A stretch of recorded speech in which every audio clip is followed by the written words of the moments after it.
Nipo na mimi Neila Manga, as Lady of Comedy. Nipo na msanii wangu hapa anaitwa JB. Na mimi na maswali kidogo nataka nikuulize, niongee na wewe. Karibu. Sawa, usiniangalie hivyo sasa. Ndio angalia wangu. Mimi ni msichana.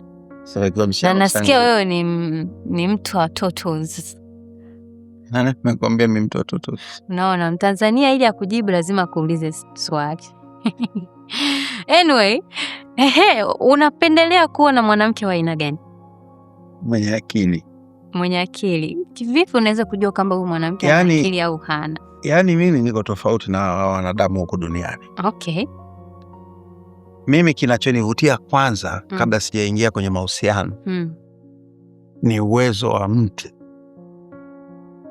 uko juu kichwani. Mungu alombariki. Unajuaje huyu mtu ana uwezo kichwani? That's a very good question. Yes. Sijui nyinyi vijana wa siku hizi mnavyofanya urafiki wenu, lakini sisi kabla ya mtu kumuita ni mwenza wako, either girlfriend ama mke ama mchumba, you get some time ya kuspend naye. Mnatoka, mnaenda kula, mnapata muda wa kuongea. Sasa pale kwenye kuongea ndipo unajua huyu ni bogus ama huyu ni mtu na akili zake. Then mtakapoongea, atakapokuwa anaamsha mada, atakapokuwa anafikiri mahusiano yenu yatakuwaje. Kwa kwenye hiyo time hiyo ndio utaweza kujua kwamba huyu mwenza wangu yuko sawa sawa, tunaweza tukafanya kapo tukaenda. Sawa, umenijibu vizuri, lakini haujaniambia kwamba wewe kipindi unaenda unampeleka wapi kwanza? Yaani unamuita wapi kujua kama mtu ni bogas au sio bogas?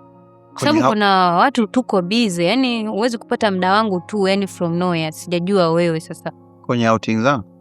Yani kivipi kwamba mimi naweza kufanya nikaje kwenye outing yako? Sina kwanza ku approach na kufahamu. Najua kitu gani unapenda. Kama unapenda mpira, kama unapenda sinema, kama unapenda pombe, kama unapenda kahawa kama mimi, au kuogelea, si ndio? Okay. Sasa kule tutakapotoka kwenye vitu ambavyo wewe utapenda, tutapata muda wa kuongea. Yeah. Sawa, kwa hiyo ukishajua kama huyu mwanamke ni bogas au huyu mwanamke sio bogas, ni kitu gani cha kwanza huwa unapendelea kukifanya wewe na yeye? Nikishakujua si bogas, si pokea simu zake. Napokea simu za bogas, naongea naye nini? Kwa hiyo unamkati wewe ndio umemapproach. Sisi tunakwenda kwa step, hatukimbilii haraka huko kwenye vitanda vyenu. Hatufanyi namna hiyo. Kuna wale kama tunajuana leo, kesho tukutane, kesho kutwa tumalizane kitu. Yaani tunajuana haraka. Sisi watu wazima sasa hatufanyaje namna hiyo. Watu wazima hatufanyi. Sisi kwanza unamfahamu mtu, then ndio unaweza kuwa na faragha naye. Okay. Sasa kabla ya kuwa na faragha naye, hasa kwenda kuwa katika mwenzo wa kuishi naye, unapata muda wa kumjua. Si ndio? Okay. Mbaili anaweza siku ukaishiwa, akaweza akanunua hata vitunguu. Katika hiyo time ndio unapata muda wa kufahamu. Wewe unatafuta mwanamke wa kuweza hata kununua kitunguu, si ndio? Sasa unaelewa vibaya sasa. Itakwenda katika vipi kuhusu muonekano? Kwa hiyo unatafuta mtu ambaye anaweza kukusaidia mananili kidogo. Maana ya mwenza wa maisha ni mtu ambaye mtatengeneza maisha pamoja. Kwamba wewe sina kodi. Kwa hiyo kwenye maisha, yes, una up and down. Kwa hiyo kujua kwamba anaweza kununua vitunguu, kuna siku unaweza kawa hamna ama uko mbali. Kwa hiyo utakuwa unaambiwa tu bizari imekwisha, kitunguu imekwisha, kwamba hata saving yake yeye anayofanya atashinda kununua. Kwa siku ya kwanza, unajua hauwezi kukutana na mwanamke kwa siku ya kwanza ukajua huyu mwanamke ni bogas, hawezi kununua kitunguu. Na maana natakiwa umwekee misingi kwamba mimi huyu mtu wangu natakiwa nimwekee misingi in case nikikosa aje apate kutoka hapa. Kwa sababu kuna wanawake hatuna kazi. Kama mimi sina kazi mjini, kwa hiyo mtihani wa kununua vitunguu sio mkubwa. Unaweza ukatoka tu hapa ukaenda kununua hata ice cream, ukaweka kadi ya uongo, ukawa haifanyi kadi, labda kosi yake ni shilingi 5,000 tu. Lakini mtu ambaye hata nunua vitunguu hata 5,000 hawezi kulipa. Kwa hiyo unaweka kwenye nukta yako. Okay. Hapa sitapata chochote. Okay. Vipi kuhusu muonekano? Wewe ni mtu wa mionekano ya aina gani? Mimi kwenye muonekano si judge sana. Katika maisha yangu yote nilioishi huko duniani sijawahi kujua napenda mwanamke mnene, mfupi, mrefu au mweusi. Mimi napenda mwenye akili kwanza, na jinsi moyo wangu na damu yangu itakavyompenda. Ndio maana mimi katika kupenda niko tofauti. Sijijui mpaka sasa hivi napenda mwanamke wa rangi gani wala mrefu mweusi, hapana. It depend na namna anavyonivutia akili yake. Okay. Na namna ambavyo tunaweza tukakaa pamoja na kutengeneza maisha. For me that's very important. Kumbe huwa wanakusingizia, wanasema kwamba wewe ni mtu wa mishepo, kwamba unapenda wanawake wenye nyama. Wewe nani amekwambia bana? Mimi nimesikia huko. Unasikiza maneno ya wenda wazimu? Basi ngosha mwenda wazimu. Hapana, siko kwangu mimi, that doesn't matter kwamba body yako ikoje, lakini namna ambavyo tunaweza tukakopa akili yako, namna ambavyo tunaweza tukashirikiana, namna ambavyo tunaweza tukaelewana, tabia zako na zangu zile za msingi zitaendana. Hii ni muhimu sana kuliko muonekano. Ulishawahi kuchaguliwa mpenzi aidha na wazazi au na watu wako wa karibu? Je, ni sahihi au sio sahihi? Sijawahi, lakini ni sahihi. Okay. Kwamba wewe unampenda huyo mtu lakini kuna watu wako wa karibu hawataki wewe na huyo mtu. Ni sahihi, labda uniulize kwa sababu gani? Kwa sababu gani? Kikawaida chini ya umri wa miaka 40 au 35 ni ngumu kuona mke au mchumba. Utakuwa unaona piskali. Mwanamke anayekuvutia kwa macho ndio utakayekuwa unamuona. Ndio hilo swali lako sasa, miguu. Unaona mimi nilivyojibu ni kwa sababu age yangu ni kubwa.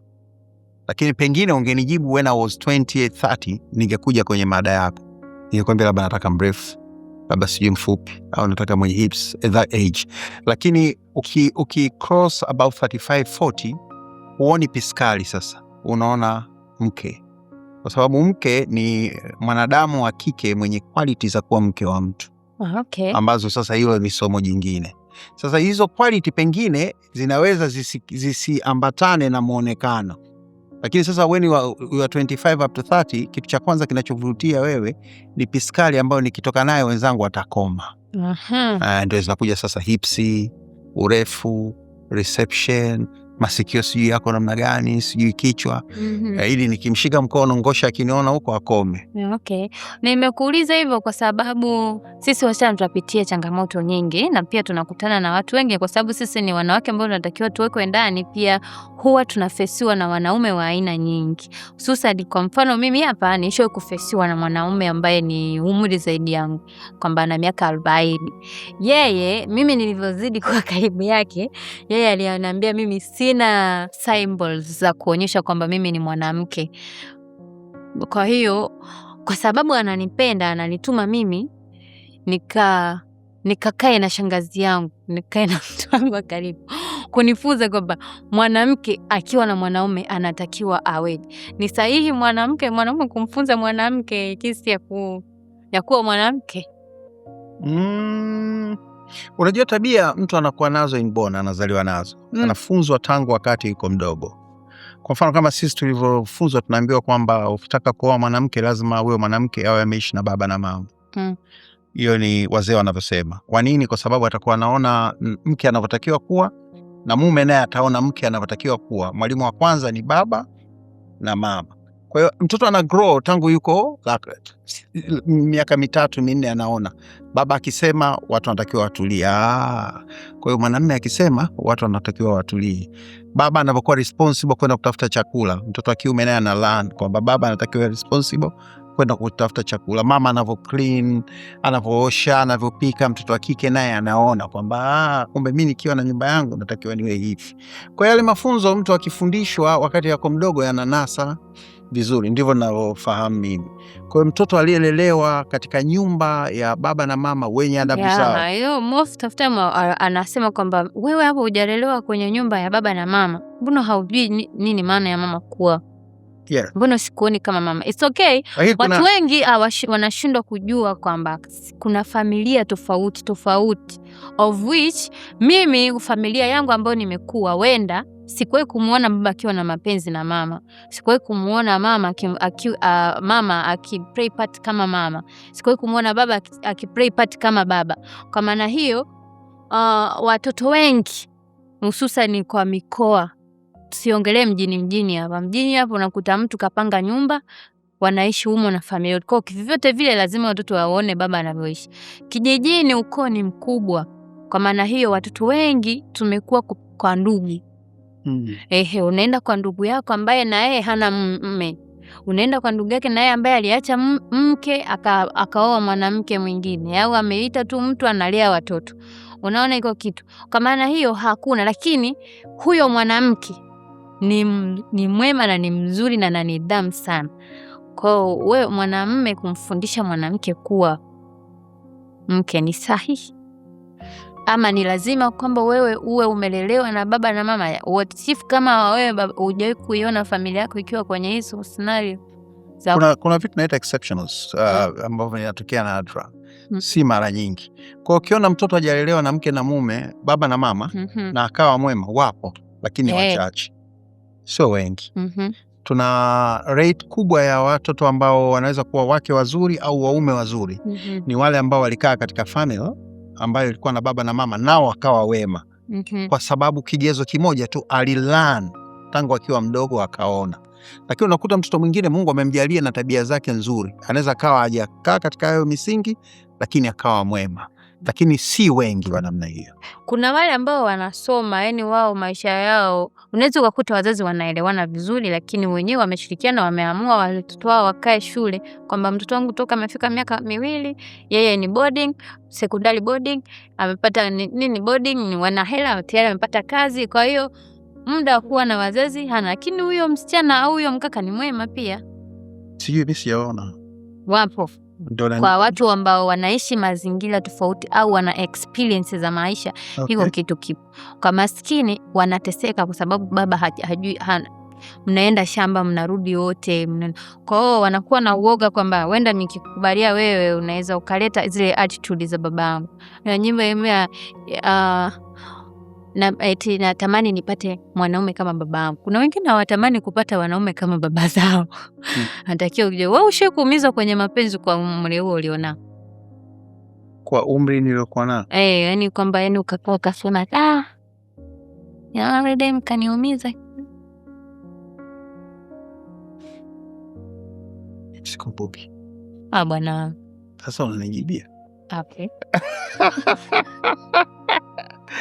Mimi sikumbuki sana kwa sababu mimi ni Mkristo kidogo. Kwa hiyo huwaga nasahau. Labda nilipata matatizo kama haya. Lakini mara nyingi sana mapenzi kwangu siyapi kipaumbele sana kama kazi na maisha. Ingawa nayaishi. Lakini kwa nini watu wanasema wewe ni mtu wa totals? Sio? Anyway, wewe unajua mapenzi kikawaida, yani kujua kwamba huyu anajua mapenzi au hajui mapenzi ni mtu ambaye unashirikia. Si mpaka upewe sifa kwamba unajua. Yani wewe huwezi kusema kwamba najua mapenzi. Fulani ambaye labda uliwahi kushirikiana naye mapenzi, yeye ndio yuko katika nafasi nzuri ya kusema kwamba huyu anajua mapenzi. Hata wewe usijisifu kwamba unajua mapenzi. Mwenza wako ndio anatakiwa aseme. Mimi nishe kusifiwa. Basi mkisifu. Wewe hujui kusifiwa kwamba anajua mapenzi? Mapenzi sio kupeleka moto. Mapenzi, unajua mapenzi sio kushirikiana tendo la ndoa jamani. Mapenzi is the way you sit to JB, wewe unajua mapenzi hujui? Yes, na kuuliza unajua mapenzi ama hujui? Wewe kuna namna ukifanya. Unajua kwa mfano kuna kitu mimi nikifanyaga kitu lazima niseme hapa kufanya hapa. Wewe hakuna hata siku moja ushe kujisifia kwamba hapa sasa nimefanya mapenzi. Hapa sisi labda wafanya biashara mara nyingi, unajua mimi nifanya biashara, kazi ambayo nafanya.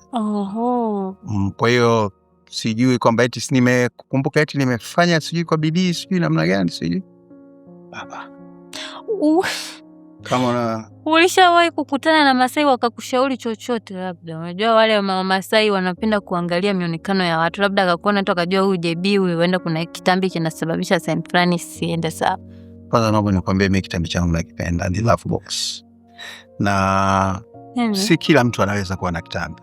Usifikiri kimekuja kwa bahati mbaya, ni kama shamba limepaliliwa. Yani the way hivi nilivyo nimegharamika kujitunza na kuwa hivi. Yani usikasirike. Sikasiriki, nakueleza. kwamba mimi napenda, yani navutiwa na mtu yoyote ambaye anavaa suruali. Wenda kina madhara sehemu, yani kwamba kuna sehemu ukifika unasema kwamba isingekuwa hiki kitambi, wenda